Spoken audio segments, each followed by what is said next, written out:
Système de guidage. Branché. Pilote automatique. Présent. Indicateur de matière obscure. Il fait un bruit. Tous les systèmes opérationnels. C'est parti. Ça va vous secouer un petit peu.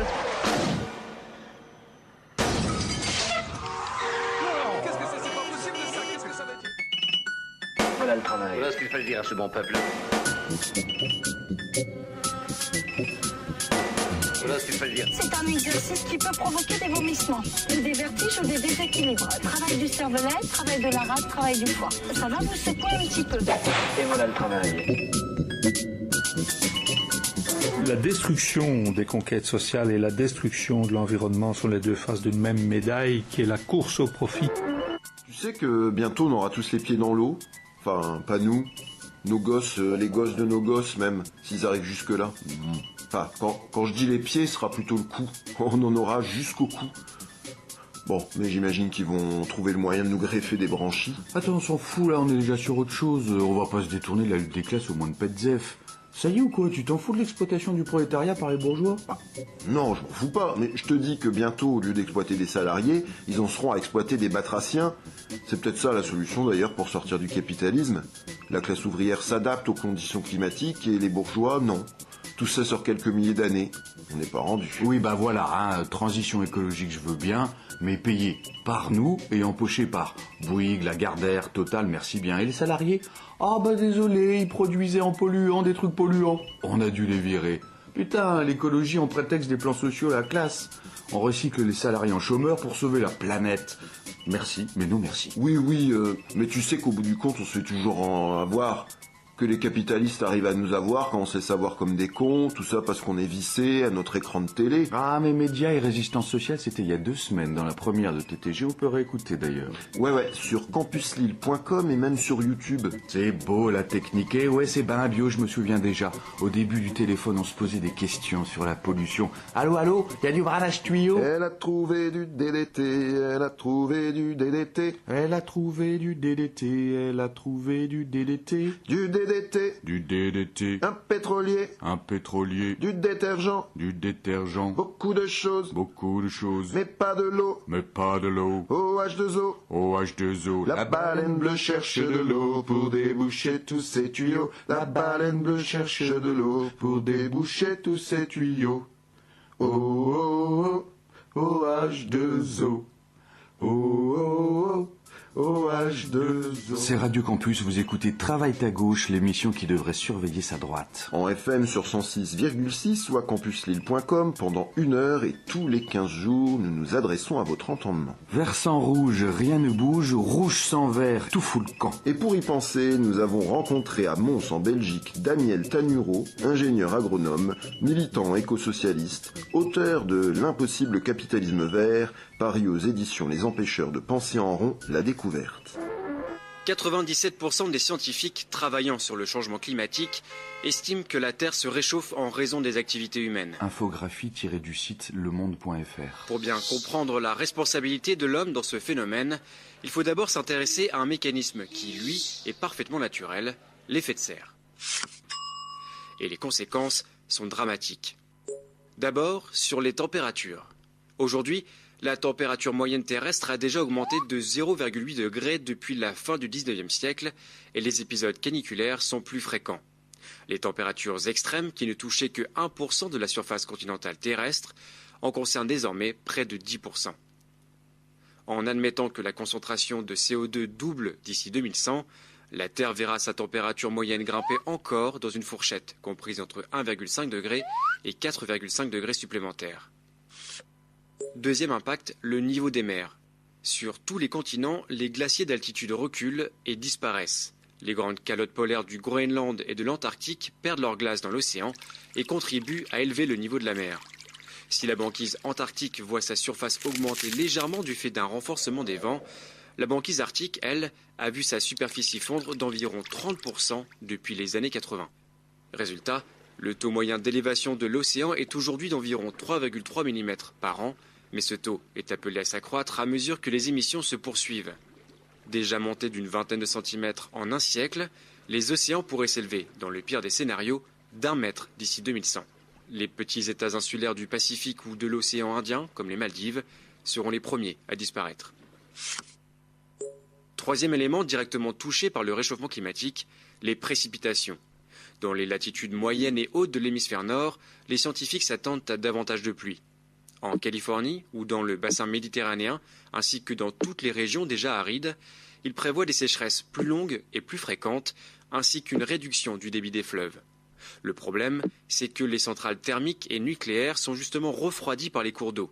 Ceci pourrait donc avoir des répercussions importantes sur la production d'électricité. Enfin, l'un des effets les plus méconnus et les plus inquiétants du changement climatique en cours reste l'acidification des océans. Le CO2 excédentaire se dissout en effet dans les eaux de surface et les rend plus acides. La rapidité de ce phénomène est inédite depuis 300 millions d'années et les scientifiques ignorent les effets qu'il aura d'ici à quelques décennies. Les coquillages et certains planctons qui constituent le socle de la chaîne alimentaire pourraient ne pas pouvoir s'y adapter. Leur disparition aurait un impact direct sur l'ensemble des espèces. Le jour où ça craquera, je veux être dans tes bras. Le jour où ça craquera, je veux être dans tes bras. Quand à force de n'y pas croire, notre monde explosera. Quand se fera la nuit noire, je veux être dans tes bras. Au diable ces lois trop grandes, qui de nous disposeront? Moi simplement je demande que ça ne soit pas trop long. En fait, on est en mesure aujourd'hui d'aller plus loin dans la description du danger et de l'urgence.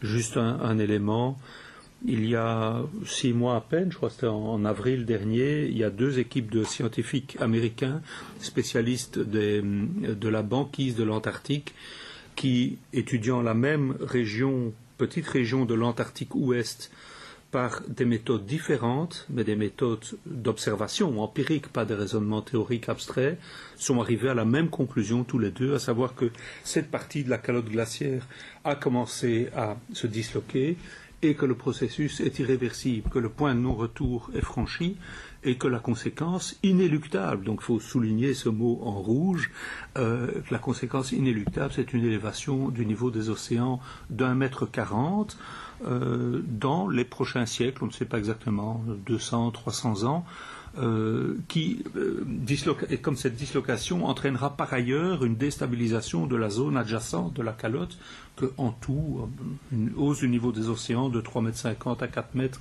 est plus que probable.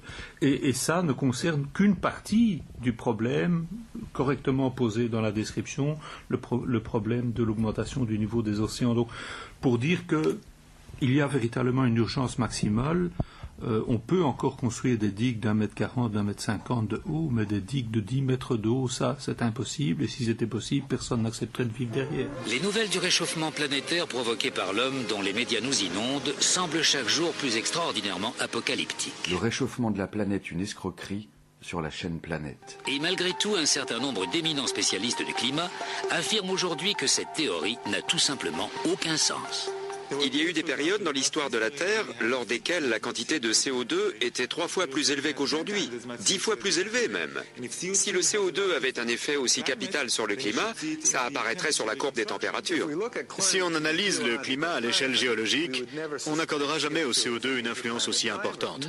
Aucun changement climatique majeur de ce dernier millénaire peut s'expliquer par le CO2. On ne peut pas dire que le CO2 est à l'origine des variations climatiques, il ne l'a jamais été. Le réchauffement climatique provoqué par l'homme n'est pas une théorie scientifique ordinaire. Elle est soutenue par un organisme politique puissant de l'ONU, le GIEC, le groupe d'experts intergouvernemental sur l'évolution du climat. Le GIEC, comme tout autre organisme de l'ONU, est politique. Les conclusions de ces rapports sont influencées par la politique. C'est le soleil, semble-t-il, et non le dioxyde de carbone ou quoi que ce soit d'autre, qui influencerait les changements de climat. C'est vraiment pénible de devoir répondre à ce genre d'ânerie. Si le dioxyde de carbone n'avait aucun effet de serre, les gens qui prétendent ça auraient le droit de postuler pour le prix Nobel de physique.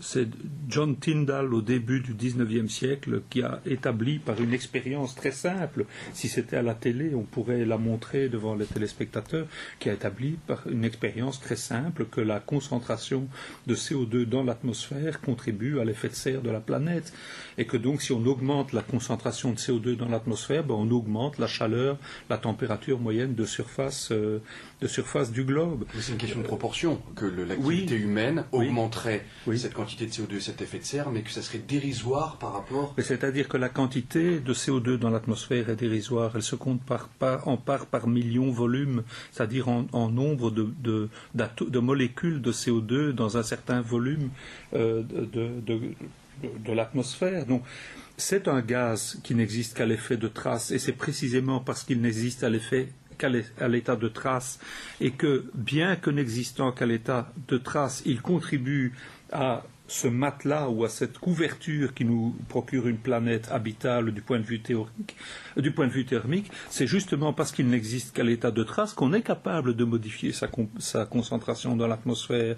Donc, alors, ce qui est juste, parce qu'il y a toujours, dans un bon mensonge, il y a toujours une part de vérité, ce qui est juste dans ce qui est dit par ces personnes, c'est que jamais dans l'histoire de la planète, pour autant qu'on la connaisse, le CO2 n'a été le facteur déclenchant d'un réchauffement. Effectivement, ça c'est vrai, ça a toujours été le mouvement relatif des planètes, la position relative de la Terre par rapport au Soleil, la forme de l'orbite terrestre, l'inclinaison de la Terre sur l'orbite, sont toujours des facteurs physiques qui ont conditionner les cycles entre les glaciations et les périodes interglaciaires. Et le CO2 n'a jamais été qu'un facteur aggravant, en ce sens que au plus la chaleur, la Terre est chaude, au plus l'eau chauffe, évidemment, et au plus l'eau est chaude, au moins elle peut dissoudre de CO2 par un processus physique simple. Donc au plus, quand le Soleil réchauffe la Terre, les eaux chauffent et les eaux se dégazent. Et donc il y a libération de CO2, et donc il y a, si vous voulez, dans l'histoire longue de la Terre, le CO2 accentue le réchauffement produit par l'augmentation du rayonnement solaire. Et donc, cette partie-là de l'explication est exacte. Maintenant, l'autre partie est fausse. Ce n'est pas parce que jamais le CO2 dans l'histoire du globe n'a été la cause du réchauffement qu'il ne l'est pas aujourd'hui. Aujourd'hui, le processus est inversé. C'est l'injection massive de CO2 dans l'atmosphère et pas la position relative de la Terre par rapport au Soleil qui provoque le réchauffement, directement, si vous voulez. Et là-dessus, il n'y a absolument aucun doute. Je le répète, ces messieurs devraient postuler pour le prix Nobel, parce que le CO2, c'est un gaz inerte, donc une fois qu'il est dans l'atmosphère, il ne peut en être retiré que par deux moyens. Le premier moyen, c'est la photosynthèse, les plantes vertes qui absorbent du CO2 pour produire des molécules organiques complexes, et le deuxième moyen, c'est la dissolution physique du CO2 dans l'eau. Mais au plus l'eau est chaude, au moins elle dissout de CO2. Donc voilà, le CO2, il est là et il reste dans l'atmosphère. Donc au plus on en injecte, au plus il s'accumule. Donc au plus il y a réchauffement. C'est absolument inévitable. Et donc ce qui est pervers dans toutes ces... Mais bon, j'ai pas envie de passer trop de temps là-dessus, mais ce qui est pervers dans tout ce discours, c'est la manière dont il surfe sur un certain nombre d'idées qui circulent dans le monde d'aujourd'hui, donc l'idée que les médias mentent, l'idée que toutes les décisions sont téléguidées par le big business, ce qui n'est pas faux, l'idée que les scientifiques sont vendus au big business. Enfin bon, on peut surfer très facilement sur ce genre de choses qui touchent à des vrais problèmes et construire un discours populiste, mais c'est effectivement de ça qu'il s'agit, c'est de populisme négationniste du changement climatique qui est une réalité indiscutable du point de vue scientifique. Dans le 4e rapport du GIEC, dans le résumé pour les décideurs et dans le rapport complet, il y a un graphique qui estime la part de l'augmentation du rayonnement solaire dans le réchauffement observé, donc pas dans le réchauffement futur, projeté pour le futur, dans le réchauffement observé. Et cette part est inférieure à 8%. Donc tout le reste est attribuable à l'activité humaine. Il n'y a absolument aucun doute là-dessus. Bien sûr, il y a toujours du doute en science, donc on ne peut jamais dire c'est sûr à 100%, mais c'est stochastiquement sûr, comme on dit en statistique. Oui, mais attention, On a avec l'énergie nucléaire une énergie qui n'utilise pas d'énergie fossile et donc ne contribue pas à l'effet de serre. Pourquoi ne passerait-on pas tous au tout nucléaire? D'abord, le nucléaire, ce n'est pas une énergie renouvelable. Les stocks d'uranium connus permettent de faire fonctionner le parc actuel de centrales pendant encore 70 à 80 années. C'est donc relativement limité. Deuxièmement, le nucléaire est dangereux quand même. Je ne sais pas s'il faut encore l'expliquer longuement après la catastrophe de Fukushima, qui intervient une vingtaine d'années après celle de Tchernobyl, qui elle-même intervenait une vingtaine d'années après celle de 3 Mile Island aux États-Unis.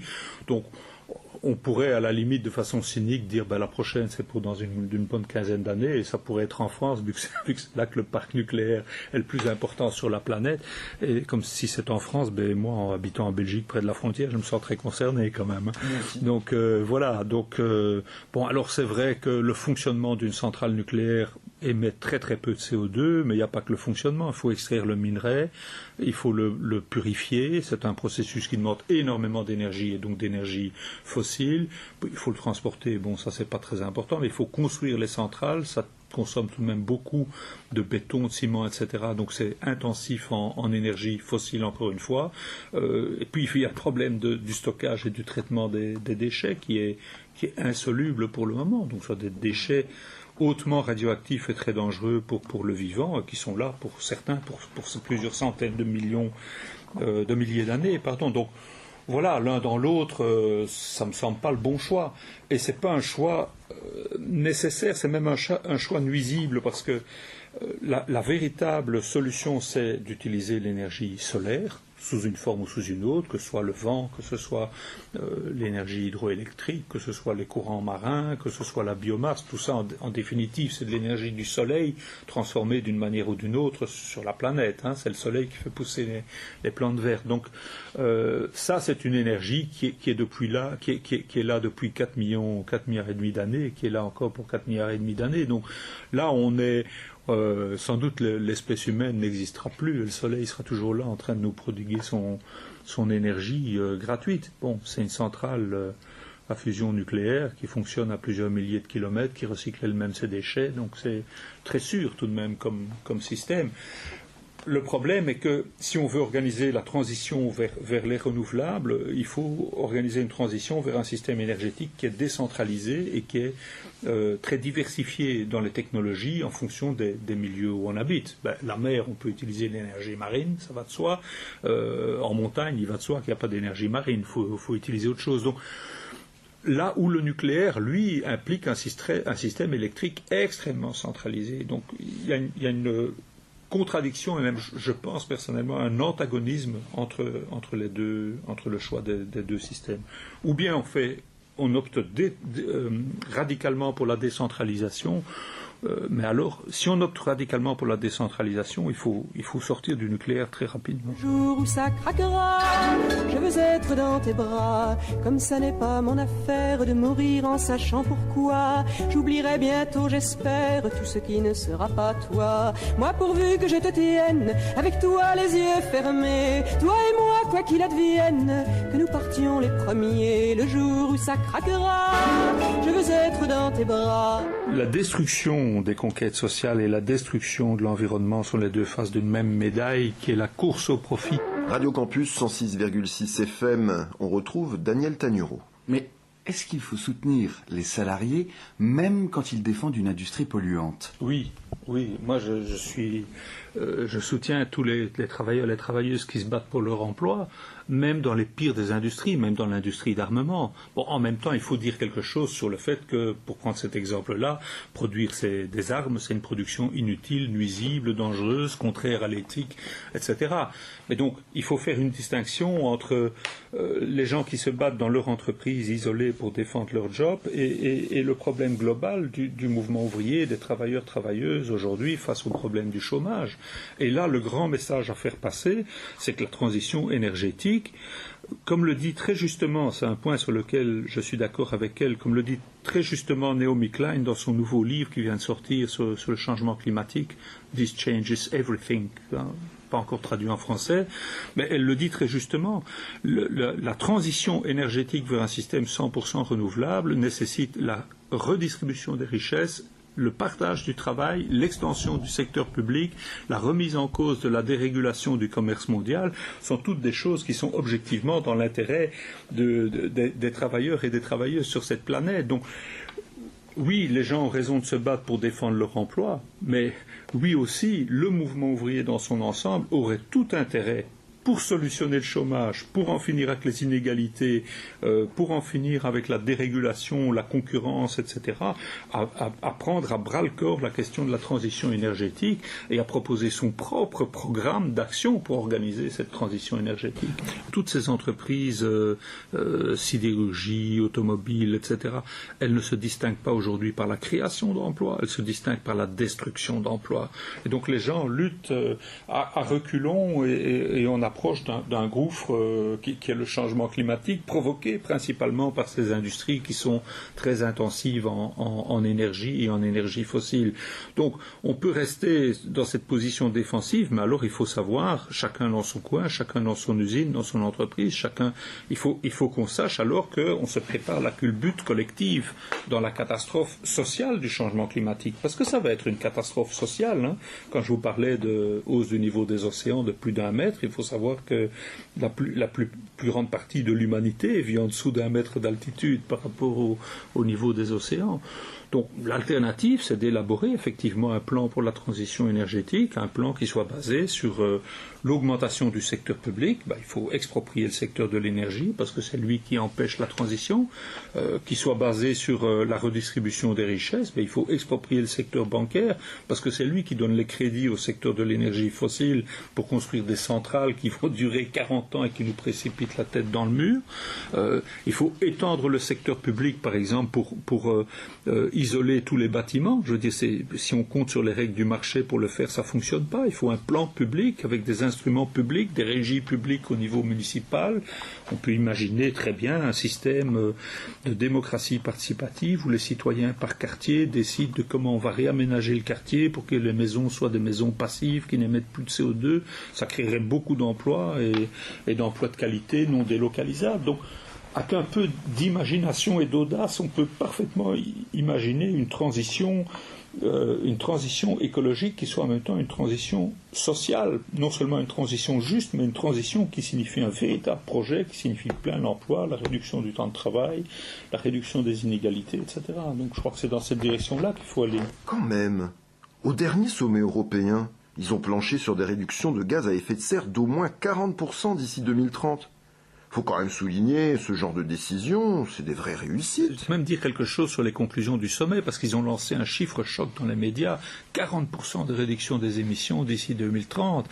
Et donc là, si c'était vrai, il serait conforme disons, à ce qu'on peut déduire comme recommandation du dernier rapport du GIEC, qui dit entre 25 et 40% pour les pays capitalistes, pour les pays développés, en 2030. Donc, mais le chiffre est faux. Pourquoi il est faux? Parce qu'il ne tient pas compte de ce qu'on appelle les émissions grises, c'est-à-dire toutes les émissions qui sont produites par la combustion de combustibles fossiles principalement, non pas en Europe, mais dans les pays du Sud ou d'ailleurs, d'où l'Europe importe une partie croissante des produits consommés chez nous. Et donc ça fait une très très grosse différence. En fait, il y a des études qui montrent que l'augmentation des émissions grises, donc de ces émissions qui sont, si vous voulez, incluses ou provoquées par les importations venant de pays extra-européens, sont supérieures aux réductions d'émissions dont l'Europe s'est acquittée dans le cadre de Kyoto. Supérieures, et de loin supérieures. Donc pour donner un chiffre, les émissions incluses dans les produits exportés par la Chine vers les pays capitalistes développés correspond aux émissions cumulées de la France, de la Grande-Bretagne et de l'Allemagne. Donc c'est extrêmement important. Et donc ça, c'est complètement passé sous silence. Et puisque c'est si grave, Mais pourquoi est-ce que les dirigeants ne réagissent pas? Ah ben ça c'est vraiment une question qui est absolue. C'est un phénomène absolument sidérant, parce que vous parliez des résumés pour les décideurs des rapports du GIEC. Ces résumés sont adoptés au cours d'une procédure absolument unique. Il n'y a aucun autre équivalent de cette procédure. C'est-à-dire que les scientifiques font un rapport qui fait plusieurs milliers de pages, et puis ils distillent de ça une proposition de résumé pour les décideurs, et cette proposition de texte, qui fait une trentaine de pages, elle est négociée paragraphe par paragraphe, ligne par ligne, mot par mot, virgule par virgule, avec les représentants officiels des États. C'est un document qui engage les États. Et donc 140 ou 160, je ne sais plus, gouvernements de la planète participent et sont liés par ce document, mais chacun rentre chez soi quand c'est terminé et on met le document dans le tiroir. Une des raisons pour ça, ou plutôt une des astuces, c'est qu'il y a d'une part la négociation sur le climat, et puis d'autre part il y a les négociations de l'Organisation mondiale du commerce, et les deux sont absolument pas liés. C'est d'ailleurs du fait de ce manque de liaison que le tour de passe-passe des émissions grises est possible. S'il y avait liaison entre les négociations commerciales et les négociations climatiques, le pot au rose serait tout de suite découvert. Mais donc, on est dans un système capitaliste, il faut la croissance et l'obsession des industriels et des gouvernements qui sont tout de même très fortement sous la pression ou qui expriment les intérêts du monde des affaires. Et c'est un système qui non seulement est basé sur la croissance, mais en plus basé sur la concurrence entre les capitaux à l'échelle mondiale. Et donc, chacun regarde. Ils peuvent voter ce qu'ils veulent comme résumé politique sur le climat. Quand ils sont rentrés chez eux, c'est business as usual. Où s'en est avec le déficit, où s'en est avec la croissance, où s'en est avec le coût salarial, où s'en est avec le coût de l'énergie. Tiens, les Américains, ils produisent l'électricité moins chère grâce au gaz de schiste. Pourquoi est-ce qu'on ne libère pas non plus le gaz de schiste en Europe? Et voilà, c'est comme ça. On retombe dans le problème de temporalité, dans une certaine mesure que tu évoquais tout à l'heure. C'est-à-dire, ils sont dans l'immédiat. Les yeux fixés sur les indicateurs économiques et les indicateurs climatiques, ça passe au deuxième plan. Il n'y ait pas d'inventaire qu'on ne puisse regretter ce qu'il nous restait à faire et puis à aimer. Qu'on ne pense pas aux branches, qu'on ne pense pas au vent, que ça ne soit pas dimanche ou qu'on nous achève avant le jour où ça craquera. Je veux être dans tes bras, qu'on ne fasse pas la somme des bonheurs que nous perdrons. Qu'on ne sache jamais comme vieillir nous eût été bon. Pense à toutes ces années, pense à ces printemps perdus. Et la Méditerranée, faut-il qu'elle ne soit plus le jour où ça craquera? Mais finalement, pourquoi serait-il impossible d'allier capitalisme et écologie? Alain Madelin, le chantre du libéralisme en France, pense que libéralisme et écologie sont assez proches. Il y avait une vision écologiste totalement négative par rapport au marché. C'est le capitalisme qui est responsable de toutes les pollutions et l'État c'est formidable. On a voulu montrer que c'était autre chose, qu'en réalité le marché et l'écologie pouvaient faire bon ménage. D'ailleurs même l'idée d'écologie, elle est très voisine de l'idée d'économie. L'économie, qu'est-ce que c'est la science de l'utilisation des ressources rares. L'écologie, c'est la même chose appliquée à la nature. Donc les deux ont vocation naturelle à se marier. Et au surplus d'ailleurs, les libéraux ont beaucoup de points en commun avec les écologistes. Moi j'ai été à l'école de Bertrand de Jouvenel, une grande figure libérale, mais en même temps grande figure écologiste. C'est lui qui a inventé le concept d'écologie politique en France et qui l'a porté bien avant tout le monde et qui montrait comment ce mariage était possible. Les libéraux se sont toujours méfiés, comme les écologistes, de ces grands méga-projets d'État, de ces grandes superstructures, de cet urbanisme un peu inhumain. Ils ont critiqué, comme les écologistes, les absurdités des calculs macroéconomiques, dans lesquels j'additionne, il faut le faire, mais dans lesquels j'additionne les bibliothèques et les ventes d'armes dans le même concept de richesse. Donc il y a beaucoup de parentés qui ont pu donner naissance à des rapprochements entre les écologistes, ou moins la part d'écologie, ce qu'on appelle l'écologie positive. Il y a des gens qui ont un regard positif sur la croissance, le monde, le marché, l'économie, mais qui cherchent des solutions à leurs problèmes. Je ne pense pas, c'était le titre de mon bouquin, L'impossible capitalisme vert, pas pour dire qu'il ne peut pas y avoir du capitalisme vert, ça c'est clair, il se développe sous nos yeux, mais pour dire qu'il ne peut pas y avoir une transition vers un système réellement durable du point de vue de la compatibilité avec les rythmes de fonctionnement et les modes de fonctionnement de la biosphère dans le cadre d'un système économique qui est basé sur la croissance infinie, qui implique inévitablement l'exploitation de plus en plus de ressources naturelles et la destruction des écosystèmes. Donc, pour moi, c'est relativement évident que dans le cadre de ce système, il n'y a pas de solution. Alors, en même temps, il faut aller un peu plus dans le détail de la discussion, parce que il y a beaucoup de gens, quand on parle changement climatique, il y a beaucoup de gens, de groupes, d'associations, d'institutions qui disent oui, mais il est parfaitement possible d'organiser la transition renouvelable d'ici 2050, comme recommandé par le GIEC, et ça va être bon pour tout le monde, pour la planète, pour l'emploi, pour les salaires, etc. Et je pense que et sans remettre en question la croissance. Donc, y compris, bon, il y a des institutions d'État ou para-étatiques qui font des scénarios de ce genre pour une transition 100% renouvelable d'ici 2050 avec maintien de la croissance, mais il y a aussi des ONG. Donc, par exemple, le plan pour un scénario 100% renouvelable de Greenpeace est basé sur les mêmes prémices, maintien d'une croissance de 3% au niveau mondial, et on va y arriver. Les renouvelables vont prendre la place des fossiles spontanément grâce à des mécanismes de marché.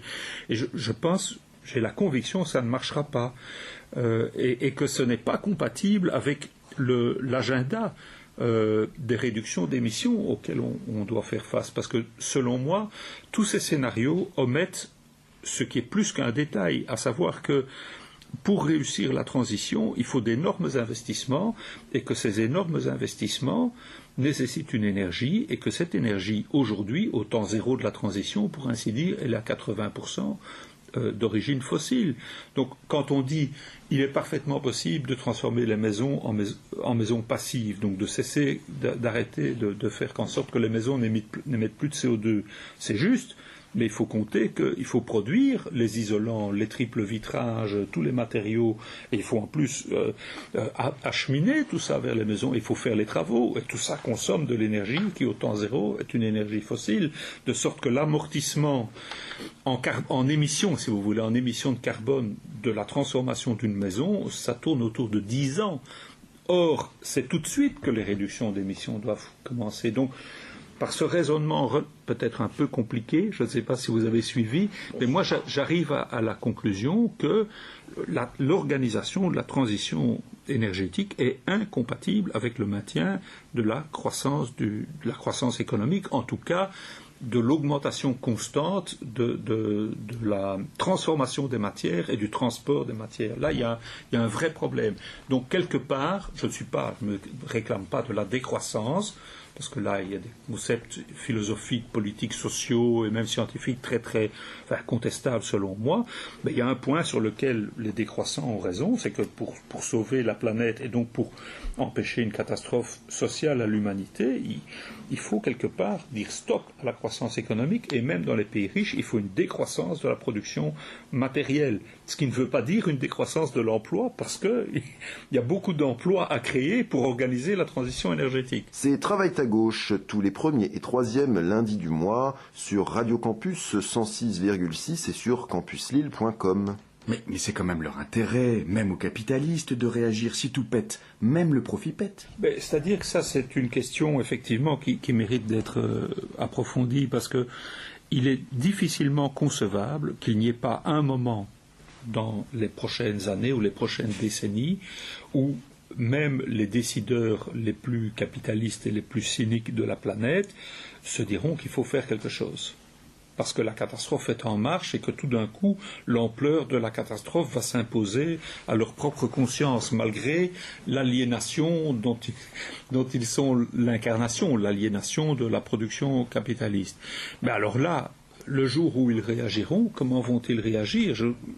Et cette question-là est aussi inquiétante que le fait qu'ils ne réagissent pas. Pourquoi ? Ça pourrait être quoi, dans le pire des cas ? Ça pourrait être une sorte de dictature verte ou de fascisme vert, un régime fort. Donc le capital ne va pas faire face à la crise écologique par des moyens démocratiques, doux, sociaux, etc. Il va y faire face. Si un jour il décide vraiment de prendre le taureau par les cornes, il va le faire par des moyens autoritaires, brutaux, despotiques, violents, et qui vont être très coûteux en vie humaine. Donc sur le plan social, ça risque d'être une véritable catastrophe. Ne parlons même pas des aspects démocratiques de la question.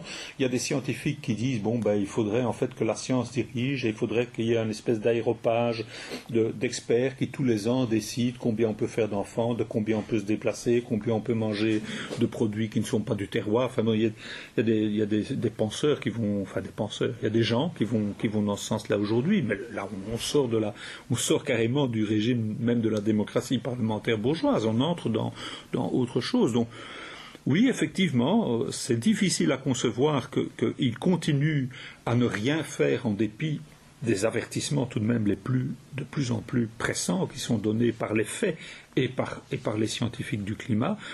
Et donc on peut penser qu'un jour ils vont faire quelque chose, et de ce jour-là, je crois qu'il y a des raisons de s'inquiéter. Bon.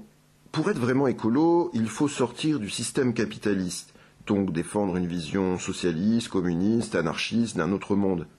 Ce n'est pas ce que défendent les Verts, avec leur secrétaire national du parti, Pascal Durand. Je ne suis pas éco-socialiste, je ne suis pas non plus éco-libéral, mais je pense qu'il ne me visait pas en parlant des éco-libéraux. Tout ça pour moi n'a pas vraiment de sens. C'est se rattacher au vieux monde. C'est-à-dire que pour moi, le socialisme, comme le capitalisme industriel, etc., répondait à un moment de la révolution industrielle et à un moment d'un contexte global de rapport des classes, et tout ça a une vraie signification historique. Je pense que nous ne sommes plus dans les mêmes temps historiques. Je pense que nous sommes face à un nouveau monde, à de nouveaux types de crises, et qu'on ne peut pas se référer aux anciennes solutions. Il y a deux aspects à la question. Il y a l'aspect automaticité d'un système durable dans le cadre d'une société non capitaliste, et puis il y a un autre aspect qui est la centralité des questions de justice sociale. Je crois que les deux questions peuvent être relativement séparées. Sur la première, c'est-à-dire sur l'inévitabilité qu'une société socialiste soit aussi écologique, je conseillerais simplement de regarder le bilan des ex-pays de l'Est. Et ce bilan du point de vue écologique est aussi catastrophique que du point de vue social. Donc les pays qui émettaient le plus de gaz à effet de serre, pour ne prendre que cet aspect-là, parce qu'il y a d'autres aspects de la crise écologique, mais qui émettaient le plus de gaz à effet de serre par habitant avant la chute du mur, c'était l'Allemagne de l'Est et l'ex-Tchécoslovaquie, beaucoup plus que les États-Unis ou que l'Australie. Donc la responsabilité de ces États est colossale, et je pense qu'elle ne peut pas être imputée uniquement à la contre-révolution stalinienne, à la dégénérescence stalinienne, etc. Je pense qu'il y avait dans le mode de pensée, l'idéologie, la vision du monde, du mouvement révolutionnaire du début du siècle passé, toute une série de conceptions de domination de la nature, une forte prégnance des idées scientistes, etc., qui se retrouvent y compris chez certains des plus grands adversaires de Joseph Staline. Donc, bien sûr, le stalinisme a joué un rôle terrible parce qu'il a mis tout ça en œuvre, mais un certain nombre de ces conceptions étaient partagées par certains de ses opposants au moins. Maintenant, sur l'autre aspect, donc sur la centralité du social économique, je dis oui, à fond à cette centralité.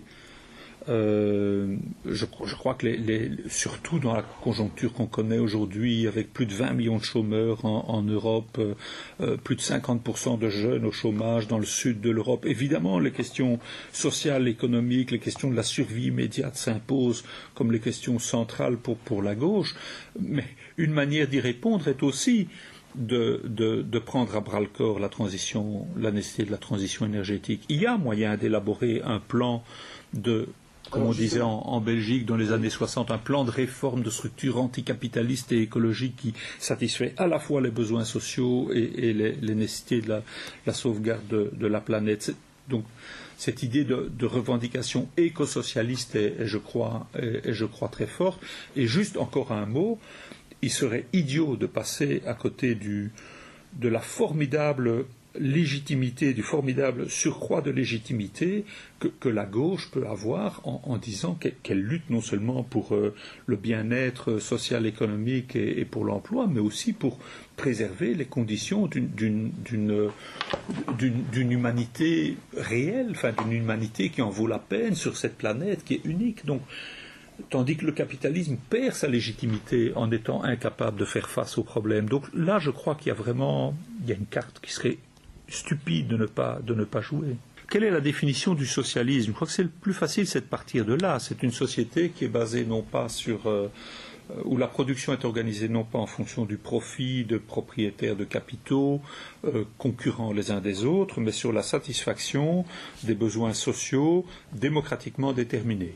Je crois tout le monde peut, à gauche, je crois, disons les gens qui sont vraiment de gauche peuvent se mettre d'accord sur cette définition-là. Mais je pense que l'écosocialisme, c'est plus que un changement sur l'étiquette de la bouteille, c'est ajouter quelque chose qui est changer quelque chose de substantiel à cette définition-là. C'est dire la production basée sur la satisfaction des besoins humains, des besoins sociaux démocratiquement déterminés, en ajoutant dans le respect des limites des ressources naturelles et dans le respect des rythmes et des mécanismes de fonctionnement des écosystèmes, qui implique donc comme dirait Isabelle Stengers, l'introduction au centre de la réflexion sur la production, l'introduction du concept de prendre soin d'eux.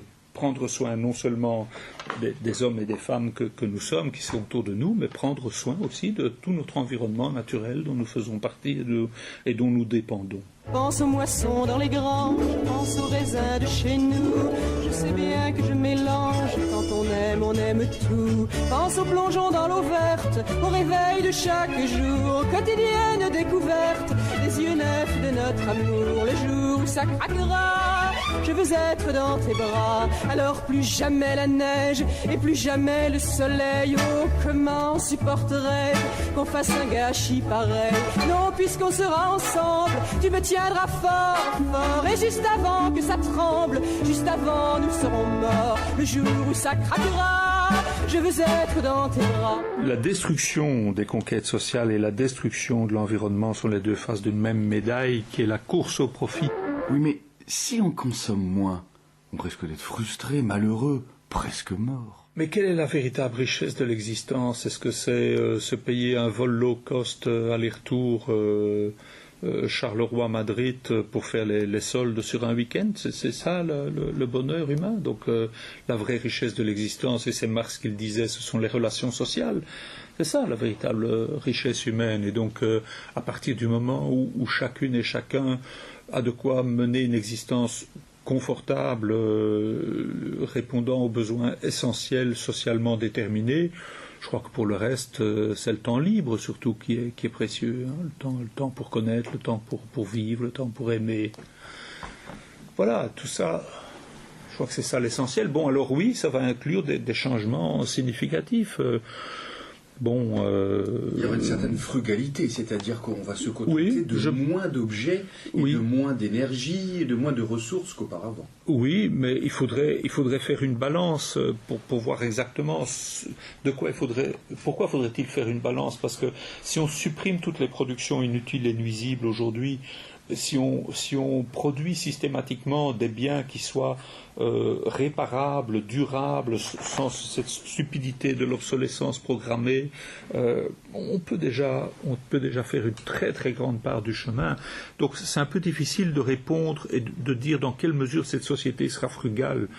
Je pense qu'elle le sera essentiellement parce que les hommes et les femmes vivant dans une telle société attacheront beaucoup moins d'importance à l'accumulation de biens qui est quelque part une espèce de compensation misérable pour la misère de l'existence, la misère des relations humaines, des relations sociales.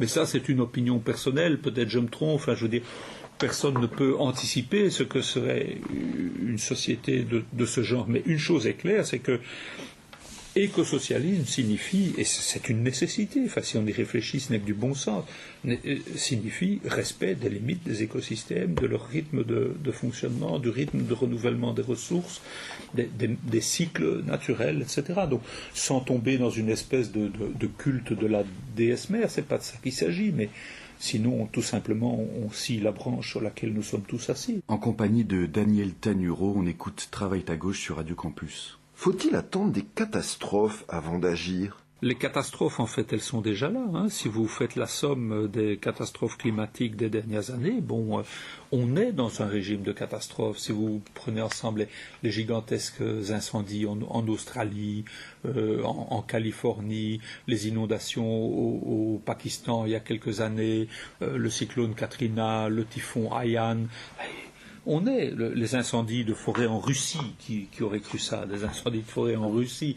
Donc on est déjà dans la catastrophe. Bon, est-ce qu'il en faut plus ? Bon, moi je crois il y a un côté misanthropique que je critique chez certains, que je critique fort chez certains décroissants comme Serge Latouche qui dit il faudra qu'effectivement il y ait des catastrophes pour que la pédagogie de la catastrophe fasse son œuvre.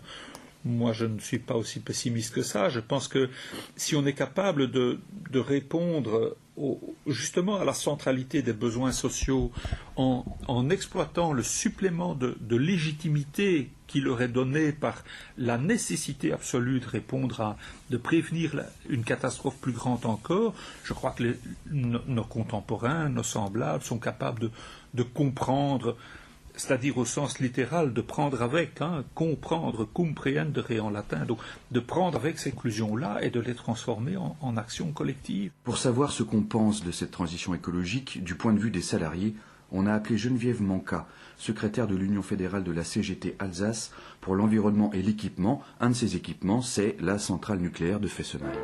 Fessenheim est une centrale vieillissante dangereuse sur l'île de Faye avec le canal d'Alsace qui pourrait pas refroidir, etc. Avec une nappe phréatique haute. Ensuite, pour le nucléaire, nous on dit, en l'état actuel des choses, ce nucléaire de distribution d'énergie est dangereux, il n'est pas maîtrisé, c'est mauvais pour les ouvriers, c'est mauvais pour les populations. En plus, c'est pas une ressource indépendante puisqu'il faut aller piller le Niger et les pays producteurs pour avoir de l'uranium. Ça, c'est pourquoi nous, on dit qu'il faut sortir du nucléaire. Vous avez donc écrit une lettre en direction du secrétaire général de la CGT, Thierry Lepant. Oui, parce que lui disait la centrale, il faut la maintenir. Donc c'était sur la centrale, il faut la maintenir qu'on a réagi. Si on ferme, et si on ferme en particulier Fessenheim, que vont devenir les salariés ? Ce qu'on pense, et on discutait avec un ingénieur du nucléaire qui est pour sortir du nucléaire, a dit on a besoin de la qualification de ces ouvriers, personne d'autre n'a. Ils ont une qualification magnifique. Et cette qualification elle doit être utilisée pour neutraliser ces cœurs.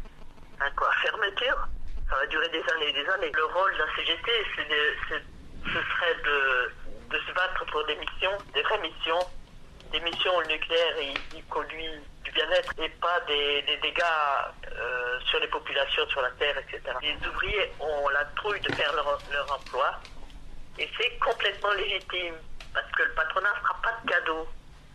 La seule chose qui l'intéresse, c'est que le nucléaire il fasse du profit, il ramène des sous même s'ils sont sales et dangereux. Donc je crois qu'effectivement, ça apparaît comme une couche en plus et difficile à supporter pour les gens qui sont concernés. Et je pense que cette difficulté-là, elle ne peut être surmontée que si on se hisse à un niveau supplémentaire, c'est-à-dire à un niveau supérieur, c'est-à-dire au niveau de l'intérêt de la société dans son ensemble, ou disons, en tout cas, l'intérêt de la majorité sociale dans son ensemble, du monde du travail dans son ensemble. C'est-à-dire si la gauche au niveau européen, parce que je pense que c'est au niveau européen que devrait surgir la solution, si la gauche est capable de dire, bon, on va dans le mur, on est déjà dans le mur socialement et on est déjà en train d'entrer dans le mur écologiquement, et c'est dû à la logique du système. Les deux trucs sont deux faces de la même médaille, catastrophe sociale, catastrophe écologique, c'est tous les deux les résultats inévitables de la course au profit. Nous, gauche, nous allons proposer autre chose. Nous proposons un plan pour mieux vivre, pour le plein emploi, pour moins d'inégalités, plus d'égalité sociale, et en même temps et réaliser ce plan grâce à la préservation de l'environnement. Là, je crois qu'on a la possibilité je reviens toujours sur ce mot, d'une légitimité énorme. Légitimité énorme qui va toucher en profondeur l'âme des gens. Parce que là, je suis absolument convaincu de cela. Bon, c'est un peu irrationnel peut-être, mais je crois que tout le battage qui est fait par les médias capitalistes sur la crise écologique a un résultat en profondeur dans la conscience des gens. Les gens se disent, bon, ok, on ne peut pas continuer comme ça. Pour nos enfants, ça va mal. Et en même temps, c'est une conscience qui est quelque part refoulée ou enfouie par l'obligation quotidienne de vendre sa force de travail pour un boulot, quel que soit le boulot, même si c'est une centrale nucléaire et même si c'est la production de canons. Mais cette conscience, elle existe. Et si on parvient à toucher ça, on peut le mettre en mouvement. Et là, je crois qu'il y a une force énorme. C'est une question de volonté, mais là où il y a une volonté, il y a un chemin. Tiens, mais le parti de gauche a écrit un manifeste éco-socialiste. Voyons voir. Le manifeste dit, l'intérêt de la gauche et l'intérêt des exploités, des opprimés, c'est de résoudre la question écologique en même temps que la question sociale, et la solution de l'un ira de pair avec la solution de l'autre. Donc ça, c'est la force, et le fait que aux premières, comment ils ont appelé ça, les assises, c'est ça, premières assises de l'écosocialisme à Paris en décembre, c'était quoi, 2013, je pense. Bon, je suis plus sûr de la date. Le fait qu'il y avait plusieurs centaines de personnes et de nombreux militants syndicaux, pour moi, c'est très très important. Donc c'est vraiment une contribution, je ne me force pas à le dire, je crois que c'est vraiment une contribution importante au progrès de la pensée dans la gauche. Maintenant, les limites, les limites, j'ai écrit une brochure là-dessus. La limite principale, c'est qu'à mon avis, ils ne prennent pas véritablement... Ils ne sont pas cohérents avec le diagnostic sur l'ampleur de la crise écologique qui nécessite des mesures encore plus radicales que ce qu'ils proposent. Et très concrètement, je pense qu'il y a la clé de voûte, si on veut, d'un programme de transition écologique ou écosocialiste aujourd'hui, elle est constituée de deux éléments. Casser le pouvoir de la finance et casser le pouvoir des lobbies de l'énergie fossile ou nucléaire. Ça, pour moi, c'est la clé de voûte. Si on n'a pas ça, il n'y a pas de transition digne de ce nom qui peut s'engager. Donc ça passe par des mesures de type nationalisation, même si la nationalisation, et j'en suis convaincu, ne doit être qu'une étape, c'est-à-dire que l'objectif n'est pas de reconstituer des grands groupes nationalisés au niveau national ou international, mais plutôt d'aller vers une structuration décentralisée en lien avec le type de production énergétique qu'il faut dans le futur. Donc ça appartiendrait à qui alors, ces usines ? Aux collectivités. Donc on peut imaginer un système où, dans le domaine de la finance, c'est pas tellement mon truc, mais enfin j'ai lu un des derniers livres là de Lordon qui dit la nationalisation de la finance est une étape obligée pour aller vers un système décentralisé de crédit. Je ne veux pas me prononcer là-dessus parce que je ne suis pas économiste, mais en tout cas en matière énergétique, le parallèle vaut tout à fait. Il faut casser le pouvoir des grands groupes capitalistes multinationaux de l'énergie en les nationalisant pour aller vers un système décentralisé, sous propriété sociale. Je ne sais pas exactement si c'est les collectivités locales, les départements chez vous ou les régions, je ne sais pas, mais on peut imaginer sans doute un niveau de propriété, un système de propriété étagé à différents niveaux. Et donc là, je trouve que, oui, je regrette que ce double objectif, exproprier la finance et exproprier l'énergie fossile, ne soit pas au centre du manifeste écosocialiste. Ça me semble pas cohérent. Aujourd'hui, tu dois me croire, c'est pour toi que je vivais. En attendant la nuit noire, ne me quitte plus jamais. Je ne veux plus penser même qu'il y avait un ciel bleu. Je souhaite à tous ceux qui s'aiment de mourir comme nous deux. Le jour où ça craquera, je veux être dans tes bras. Le jour où ça craquera, je veux être dans tes bras.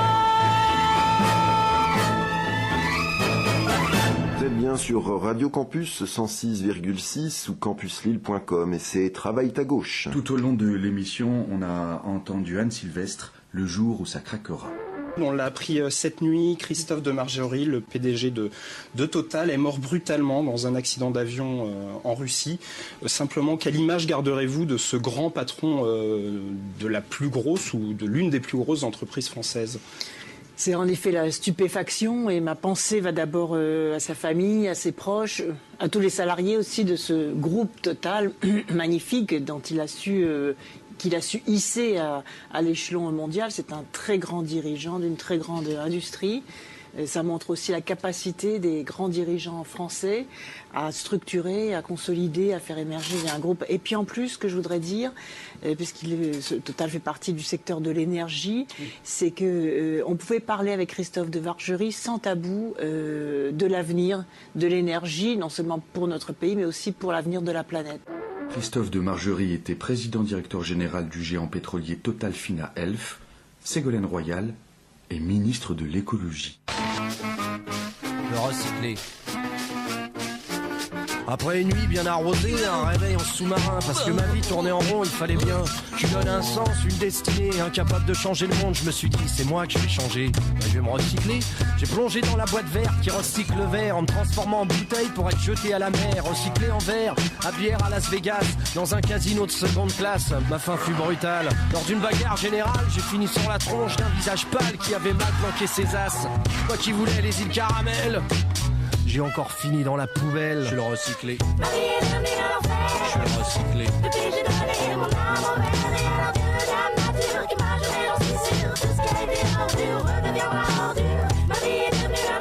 Je le recyclé.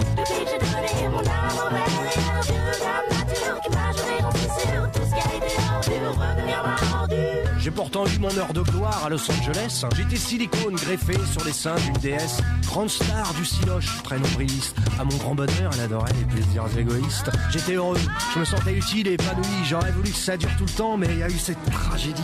Un jour qu'elle prenait l'avion, j'ai pas supporté la pression. J'ai fait exploser ses nichons, folle de rage. Elle m'a jeté par le hublot. J'ai atterri à Tokyo dans l'assiette d'un yakuza qui me prit pour un sushi et me dévora. Mais ma torture s'arrête pas là. Mastiqué, digéré, etc. Je me suis retrouvé pneu pour Toyota, vendu sur une Jeep pour un rallyman qui traversait l'Afrique. J'ai mangé le sable et la poussière avant de crever en Tanzanie. Recyclé en pare-battage sur un rafio pourri de Zanzibar qui mettait le cap sur Madagascar. J'ai essuyé une tempête déchiquetée par les requins. Arrivé sur l'île en lambeaux, la torture a repris le flambeau. Dans les pays pauvres, tout se récupère. On m'a coupé en sangles pour faire de moi une paire de tongs. J'ai encore mordu la poussière. Je le recyclé. Je le recyclé. Depuis que j'ai donné mon âme au verre et à la de la nature qui m'a juré, j'en suis sûr, tout ce qui a été rendu redeviendra rendu. Mais j'ai repris espoir. Quand trop usé, on a fait de moi une corde de guitare caressée sur la plage lors des couchers de soleil. J'avais la balle idéale pour attirer les gazelles. Jusqu'au jour où mon joueur, écoutant la radio, tomba sur un solo d'Hendrix. Voulu l'imiter aussitôt. J'ai pas résisté à ses assauts.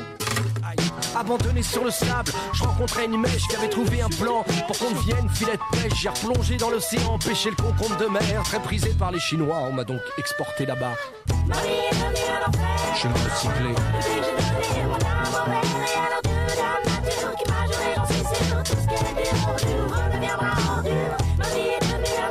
Je me recyclais.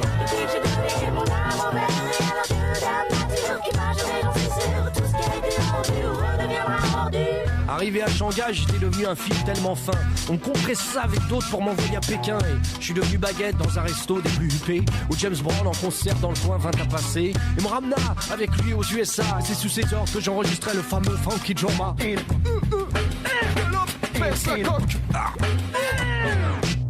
Allais-je enfin pouvoir me reposer? Mais non, trop tard car j'étais sur la bombe.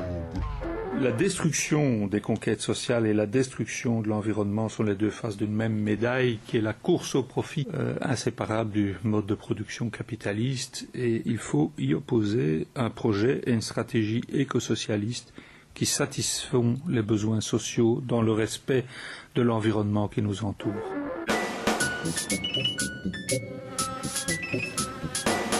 C'est un exercice qui peut provoquer des vomissements, des vertiges ou des déséquilibres. Travail du cervelet, travail de la rate, travail du foie. Ça va vous secouer un petit peu. Et voilà le travail. C'était Erwan, le recyclé, dans Travail ta gauche, l'émission qui s'adresse à votre entendement le 1er et 3e lundi de chaque mois. On vous a fait entendre l'interview que nous a donnée à Mons en Belgique Daniel Tanuro sur une écologie de gauche. Rendez-vous le 1er décembre à 8h pour un nouveau numéro de Travail ta gauche. Écoutez et réécoutez nos émissions sur YouTube et sur campuslille.com.